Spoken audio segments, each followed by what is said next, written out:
The final mission: love, betrayal, and sacrifice at Five Poppies. The luxurious Five Poppies resort in Croatia has become the setting for one of General Hospital's most devastating and heart-wrenching storylines, where secrets, love, and ultimate sacrifice converge in a tale that will forever change the lives of those involved. The unraveling of a deadly secret. What began as a carefully orchestrated WSB mission has transformed into a nightmare of epic proportions. Jocelyn Joss Jacks and her handler Vaughn had been operating under deep cover at the Five Poppies resort, posing as blissful newlyweds while investigating the mysterious activities surrounding Professor Henry Dalton's dangerous research projects. Their assignment seemed straightforward enough: gather intelligence while maintaining their honeymoon charade. But the discovery of their true identities as WSB agents by the sinister Pascal would set in motion a chain of events that would test their courage, their loyalty, and ultimately their love. Pascal, the resort's menacing concierge, who had revealed himself to be far more than a simple hotel employee, confronted Joss with devastating precision. Agent Jax, he called her, shattering the romantic facade she and Vaughn had so carefully constructed. The moment their cover was blown, both agents knew they were in mortal danger. Pascal's associates wasted no time in capturing both operatives, dragging them to a secluded area of the resort where the real horror would begin. The torture and the revelation. The interrogation that followed was brutal beyond imagination. Pascal's men subjected Vaughn to relentless torture, demanding information about WSB operations and what Jack Brennan knew about their organization. Joss watched in helpless horror as the man she had grown to care for endured unthinkable agony, his screams echoing through the cold, dimly lit chamber where they were held captive. The sight of Vaughn's suffering broke something inside her, leading her to make a desperate bargain with Pascal, offering him the code to Brennan's safe in exchange for Vaughn's safety. But perhaps the most shocking revelation came when Dr. Britt Westburn emerged from the shadows, very much alive despite everyone in Port Charles believing she had died from Heather Weber's poisoned hook attack. Britt's presence at the Five Poppies was no coincidence. She had been working there under mysterious circumstances, trapped by her need for life-saving Huntington's medication and controlled by an unnamed boss who kept her on a tight leash. The hero's rive. As the situation spiraled out of control, salvation came from an unexpected source. Britt, who had been chafing under Pascal's control and growing increasingly frustrated with her captivity, found the courage to act. Despite the personal risks involved, she made the crucial decision to help Joss and Vaughn escape their tormentors. Her intimate knowledge of the resort's layout and Pascal's routines proved invaluable in orchestrating their rescue attempt. Jason Morgan's arrival at the Five Poppies added another layer of complexity to the already dangerous situation. The legendary enforcer had come to Croatia specifically to find Britt, having spotted her in a Paris airport and determined to uncover the truth about her supposed death. When Jason realized that Joss was also in danger at the same location, his protective instincts kicked into overdrive, and he prepared for the kind of confrontation that had made him a legend in Port Charles. The final battle. The confrontation that followed was fierce and brutal, with all four protagonists, Britt, Jason, Joss, and Vaughn, fighting desperately against Pascal's heavily armed henchmen. The resort that had once been a symbol of luxury and relaxation became a battlefield where survival depended on quick thinking, courage, and the bonds of loyalty that had formed between these unlikely allies. During the intense firefight, Pascal's men proved to be well-trained and ruthless adversaries. They had the advantage of knowing the terrain and having superior numbers, but they underestimated the determination of their opponents. Jason's years of experience in dangerous situations, combined with Britt's knowledge of the resort and Joss's newly acquired WSB training, created a formidable resistance against their captors. The ultimate sacrifice. It was during this chaotic battle that tragedy struck with devastating finality. As the group fought their way toward freedom, Vaughn was struck by enemy fire. The young WSB agent, who had shown such promise and had begun to develop deep feelings for his partner, found himself mortally wounded with no possibility of medical intervention in time to save his life. Knowing that his time was running out, Vaughn used his final moments to reveal the truth that had been growing in his heart. Throughout their mission together, looking into Joss's eyes, his voice weak but filled with emotion, he confessed the depth of his feelings for her. "I love you so much," he whispered, his words carrying the weight of genuine devotion. "I've loved you from the very first moment I saw you." The confession hit Joss like a physical blow. more devastating than any weapon Pascal's men could have used against her. Here was a man who had started as her handler, her teacher in the dangerous world of espionage, but who had gradually become so much more. Their relationship had evolved from professional necessity to genuine partnership, and finally to something that resembled love, or at least the potential for love. A heart-wrenching goodbye. Joss's response to Vaughn's dying declaration was immediate and desperate. Despite everything they had been through, despite the danger still surrounding them, all she could focus on was the man bleeding out in her arms. "Please don't die," she begged him, her voice breaking with emotion and desperation. "Don't leave me. We can get through this together. We can make it out of here." But even as she spoke the words, both of them knew the truth. Vaughn's injuries were too severe, the blood loss too extensive. There would be no miraculous recovery, no last-minute medical intervention to save him. The reality of their situation was as harsh and unforgiving as the men who had captured them. Vaughn's final moments were spent looking into Joss's eyes, trying to memorize her face, trying to find some way to comfort the woman who had become the most important person in his world. His love for her had given meaning to his dangerous work, had made him want to be a better agent, a better man. Now, as his life slipped away, that same love was the only thing that mattered, the escape to freedom. With Vaughn's death serving as a tragic catalyst, the remaining 3 survivors, Britt, Jason, and Joss, fought with renewed determination to escape the Five Poppies resort. Their grief and rage at losing their companion fueled their final push toward freedom, giving them the strength to overcome the remaining obstacles in their path. The journey back to American soil was marked by a profound sense of loss and the weight of unfinished business. Joss carried with her not only the memory of Vaughn's final confession, but also the devastating knowledge that their potential relationship had been cut short, just as it was beginning to bloom. The what-if questions would haunt her for months to come, wondering what might have been possible between them if they had been given more time. The aftermath of tragedy. This storyline represents more than just another action-adventure sequence. In the ongoing General Hospital saga, it explores themes of love discovered too late, the price of duty and loyalty, and the devastating cost of a life lived in service to others. Vaughn's death serves as a stark reminder that in the world of international espionage, happy endings are never guaranteed, and love often comes with the ultimate price attached. For Joss, the experience has fundamentally changed her understanding of what it means to be a WSB agent. The romantic notions she might have harbored about the spy game have been shattered by the reality of loss and sacrifice.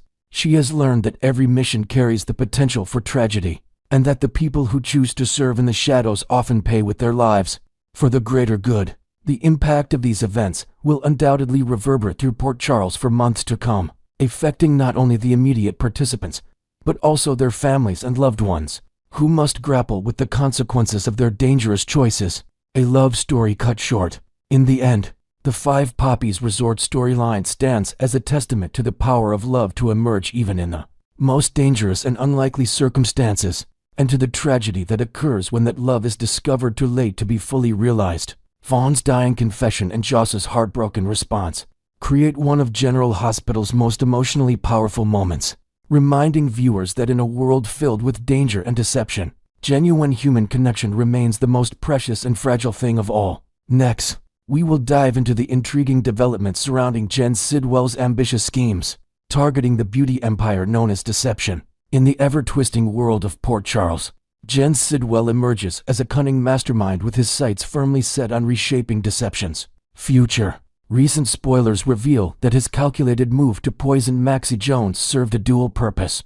Far beyond a simple act of silencing, not only did it aim to block Maxie from alerting the authorities about the questionable funds Sonny Corinthos funneled into the company, but it also orchestrated a deliberate sabotage of Deception's public image. Imagine the chaos, whispers of scandal spreading like wildfire through glossy magazines and social media feeds, eroding consumer trust overnight. This toxic ploy was designed to send the company's stock prices into a freefall, creating the perfect storm for Sidwell to swoop in as the unlikely savior. Adding layers to his strategy, Sidwell has been quietly maneuvering behind the scenes, perhaps leveraging underground networks to amplify negative press, ensuring that Deception's once sterling reputation crumbles under the weight of fabricated controversies and leaked internal memos. As the plot thickens, Sidwell's ultimate goal becomes crystal clear, positioning himself for a full-scale takeover of Deception, transforming it into a tool for his shadowy agendas. He's already confided in Colette Moreau about his vision, hinting at how the company could serve as a facade for more clandestine operations. Picture Sidwell in a dimly lit office, outlining blueprints that blend high fashion with hidden motives, where beauty products might double as covers for smuggling rare artifacts or laundering illicit gains. This isn't just about profit. It's a power play that could redefine the corporate landscape in Port Charles. To pull this off, Sidwell would need to exploit the vulnerabilities of Deception's key players, starting with Lucy Coe, the passionate founder who's poured her heart and soul into building the brand. From a fledgling startup into a household name, faced with the grim reality of Deception teetering on the brink of collapse, Lucy Coe finds herself at a crossroads, potentially forced to make a heartbreaking decision. With creditors knocking and investors fleeing, she might have no alternative but to offload her shares to Sidwell, who presents himself as the benevolent rescuer. He could approach her with a polished pitch, complete with fabricated projections showing how his infusion of capital would revive the brand's glamour, envisioning new product lines infused with exotic ingredients, sourced from his mysterious global contacts. Lucy, ever the optimist, might initially see this as a lifeline, trusting in Sidwell's assurances that he'll preserve the company's core values, while steering it toward unprecedented growth. In a moment of vulnerability, she could sign over a substantial portion of her holdings, perhaps even the majority, believing it's the only way to save her baby from total ruin. To sweeten the deal, Sidwell might throw in perks like retaining some creative input or a nominal advisory role, lulling her into a false sense of security. But Sidwell's ambitions don't stop with Lucy. He'd need to secure even more leverage to claim undisputed control. This could involve targeting Tracy Quartermain's shares, using a mix of persuasion and subterfuge. Maybe he'd orchestrate anonymous buyouts through shell companies, or appeal directly to Tracy's pragmatic side by highlighting the financial perils of holding onto depreciating assets.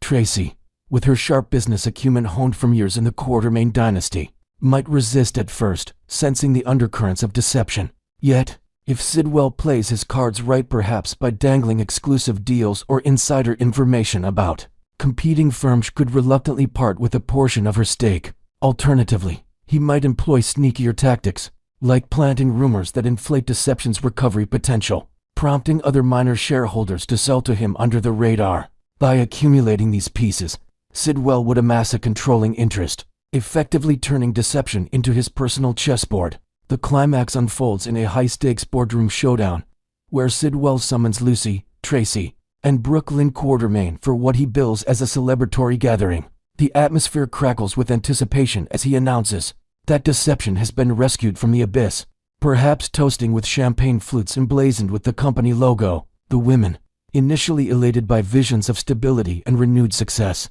would feel their joy evaporate like mist when Sidwell drops the bombshell. He's now the majority stockholder, holding the reins with an iron grip.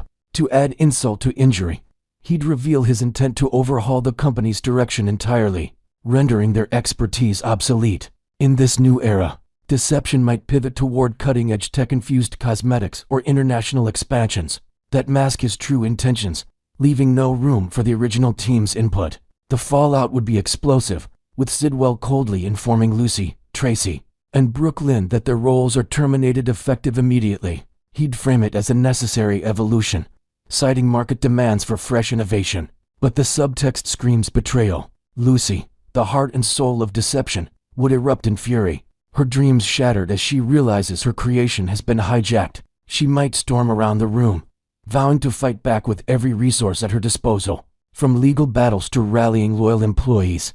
Tracy, ever the strategist, would issue veiled threats of retaliation, perhaps hinting at unleashing the full might of the Quartermain influence to expose Sidwell's machinations.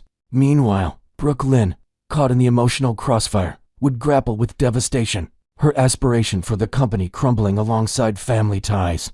As Sidwell ushers them out, the air thick with seething anger, the ladies would exit with heads held high but hearts heavy, plotting their next moves in hushed whispers.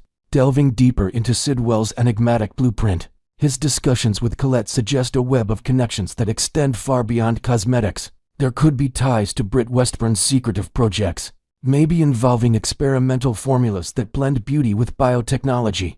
or even Professor Hank Dalton's expertise in obscure sciences that could repurpose Deception's labs for covert research. Envision Sidwell repurposing warehouse spaces for hidden storage of contraband, or using marketing campaigns as smokescreens for international dealings. Whatever the specifics, it's evident that Deception is poised to become a sophisticated front for Sidwell's broader empire, forever altered from its glamorous origins into a hub of intrigue and deception. What are your thoughts on this unfolding drama?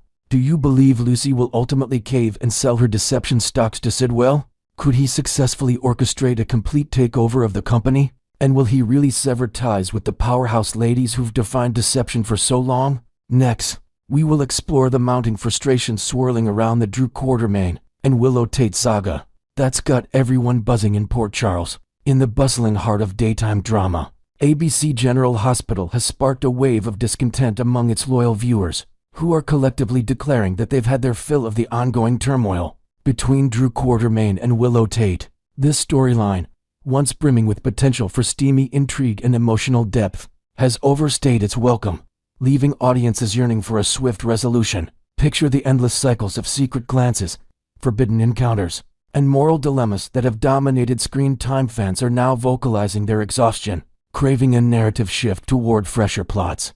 The actors portraying Drew and Willow have poured their talents into these roles, masterfully unveiling layers of ambition, vulnerability, and recklessness.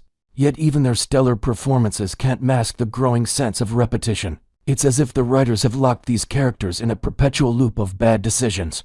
From clandestine meetings in shadowy corners of the hospital to whispered confessions that only deepen the quagmire, viewers are imagining wild escapes from this rut, like dramatic interventions from long-forgotten allies or unexpected twists that force a definitive breakup, all in hopes of reclaiming the show's dynamic energy. Diving deeper into the fanbase's wish list, there's a fervent call for an explosive end to Drew's arc, with many speculating that his days in Port Charles could be numbered in the most shocking way possible. Whispers of a potential murder plot are ripening like forbidden fruit, with clues scattered throughout recent episodes, subtle hints of lurking dangers, anonymous threats slipping into conversations, and alliances forming in the shadows. Enthusiasts are pointing fingers at Jen Sidwell as the prime suspect, envisioning him as the cold-hearted architect of Drew's downfall, perhaps driven by tangled business rivalries or personal vendettas that tie back to Deception scandals. Imagine Sidwell, with his enigmatic smirk and web of international connections, orchestrating a hit that sends shockwaves through the Quartermain family, complete with planted evidence and alibis woven from his shadowy network. This isn't just idle chatter. It's fueled by on-screen breadcrumbs like tense confrontations and cryptic phone calls that suggest Sidwell's influence is creeping closer to Drew's inner circle. Such a twist would not only eliminate the Drew-Willow entanglement, but also ignite a cascade of investigations, pulling in detectives and family members alike for a gripping whodunit. Adding fuel to this fiery speculation, fans are dreaming up even more chaotic scenarios to dismantle the current mess, including the jaw-dropping return of Nelle Benson from what many believed was her watery grave. Envision Nelle clawing her way back into the spotlight, her signature blend of cunning and chaos intact, ready to reclaim her son Wiley and upend Willow's fragile world. This resurrection could involve elaborate schemes, perhaps fake deaths orchestrated with help from underground contacts, leading to courtroom battles and custody wars that expose long-buried secrets. Willow, already teetering on the edge with her illicit affair, might face institutionalization as the stress unravels her composure. Think padded rooms in a high-security facility where she confronts her demons, surrounded by therapists probing her tangled relationships. Meanwhile, Nelle's comeback would stir a storm of alliances and betrayals, drawing in characters like Nina Reeves for heated confrontations and Michael Corinthos for protective standoffs. It's a fan-favorite fantasy that promises to inject high-octane drama, transforming the show's landscape from stagnant romance to a whirlwind of revenge and redemption. Of course, the online world has erupted with opinions, as General Hospital enthusiasts flood forums, social media threads, and comment sections with their unfiltered takes on why this storyline needs to hit the brakes.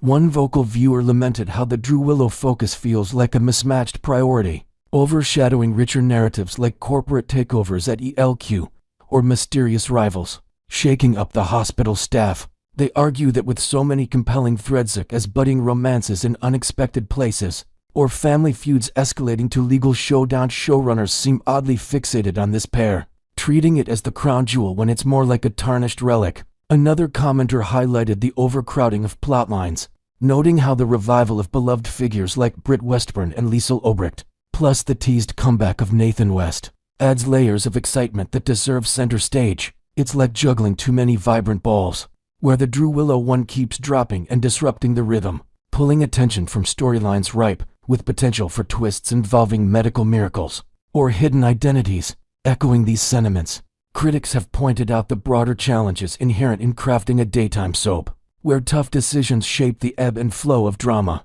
For months, the choice to double down on Drew and Willow has been evident, with episodes building tension through heated arguments and near misses that promise great payoff, but deliver more of the same. Yet, as one observer noted, no series is immune to hiccups. It's about balancing acts, like weaving in supernatural elements or crossovers with other Port Charles staples. To keep things fresh, they've praised the show's willingness to evolve, even if it means enduring rough patches, but urged a pivot away from this duo to spotlight ensemble casts and multi-generational conflicts that have long defined General Hospital's appeal. Reflecting on brighter moments, fans fondly recall the collective sigh of relief when Willow initially severed ties with Drew, amid revelations about Nina, a plot point that felt like a clean break from their toxic dynamic. That brief respite had viewers cheering, imagining new paths for both characters. Perhaps Drew channeling his energy into Quartermain Enterprises with innovative business ventures, or Willow focusing on her nursing career amid hospital crises that test her ethics. It was a teaser of what could be, free from the affair's baggage, and now audiences are clamoring for a return to that optimism, maybe through interventions from wise mentors like Monica Quartermain or surprise alliances that force growth. As the drama unfolds, General Hospital devotees know the only way to stay ahead of these twists is to keep watching every episode, piecing together clues and debating outcomes with fellow fans. Will the writers heed the calls to wrap up Drew and Willow's chapter? Could Sidwell's shadow lead to a fatal turn? Or will Nelle's phantom rise from the depths, redefine family ties? Share your hottest takes in the comments below, and don't miss a single moment of the action on ABC.